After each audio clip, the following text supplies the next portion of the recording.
ఇంకో ముఖ్య విషయం కూడా మీడియా ద్వారా ప్రభుత్వాన్ని అడగాలనుకుంటున్నాం. నిజంగానే మాకు అర్థం కాకే చంద్రబాబు గారిని అడుగుతున్నాం. ప్రజల సమస్యలపై పోరాటం చేస్తే ఆంక్షలన్నీ కాంగ్రెస్ పార్టీకి మాత్రమేనా? మేము రాజధాని మీద పోరాటం చేయాలనుకుంటే మమ్మల్ని హౌస్ అరెస్ట్ చేస్తారు.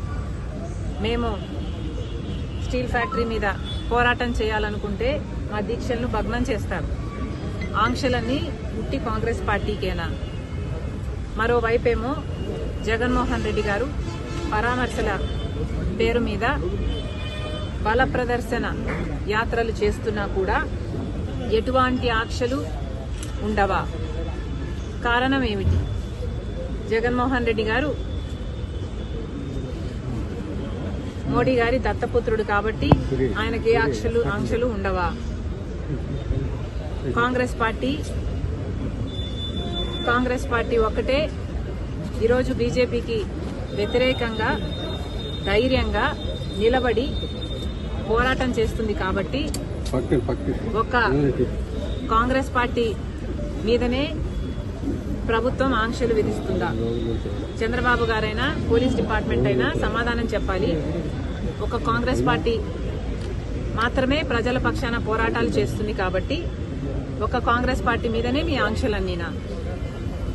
ఇంకోవైపు జగన్మోహన్ రెడ్డి గారు పరామర్శల పేరు మీద బల ప్రదర్శన యాత్రలు చేస్తున్నా కూడా జగన్మోహన్ రెడ్డి గారి మీద ఏ ఆంక్షలు ఎందుకు లేవు? ఒకవైపు జగన్మోహన్ రెడ్డి గారు అక్రమ పొత్తు పెట్టుకున్నారు బీజేపీతో, మోడీ గారి దత్తపుత్రుడిగా ఉన్నాడు, అందుకు ఆంక్షలు లేవా? లేకపోతే జగన్మోహన్ రెడ్డి గారి దగ్గర డబ్బులున్నాయి కాబట్టి బల ప్రదర్శన చేయడానికి జనాన్ని పోగు చేయగలడు కాబట్టి, లేదా పోలీసులను కొనుక్కోగలడు కాబట్టి జగన్మోహన్ రెడ్డి గారి మీద ఏ ఆంక్షలు లేవా? ప్రభుత్వం సమాధానం చెప్పాలి, చంద్రబాబు గారు సమాధానం చెప్పాలి. ఈరోజు నిన్న ఇద్దరు చనిపోవడం జరిగింది. మరి దానికి బాధ్యులు ఎవరు? పోలీసులు 100 మందితో జగన్మోహన్ రెడ్డి గారికి అనుమతి ఇస్తే వేలల్లో 1000కి పైగానే జనం వచ్చారు. మరి పోలీస్ డిపార్ట్మెంట్ ఇంటెలిజెన్స్ ద్వారా మీకు తెలియలేదా? జగన్మోహన్ రెడ్డి గారు వచ్చిన తర్వాత ఈ జనం వచ్చారా?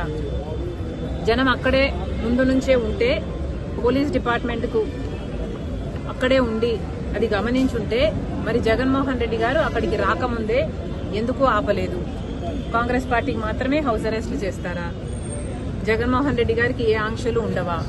బీజేపీ దత్తపుత్రుడు కాబట్టి, మోడీ గారి దత్తపుత్రుడు కాబట్టి, తెర వెనకాల పొత్తు పెట్టుకున్నాడు కాబట్టి, అక్రమ పొత్తు ఉంది కాబట్టి జగన్మోహన్ రెడ్డి గారికి ఏం చేసినా చెల్లుతుందా?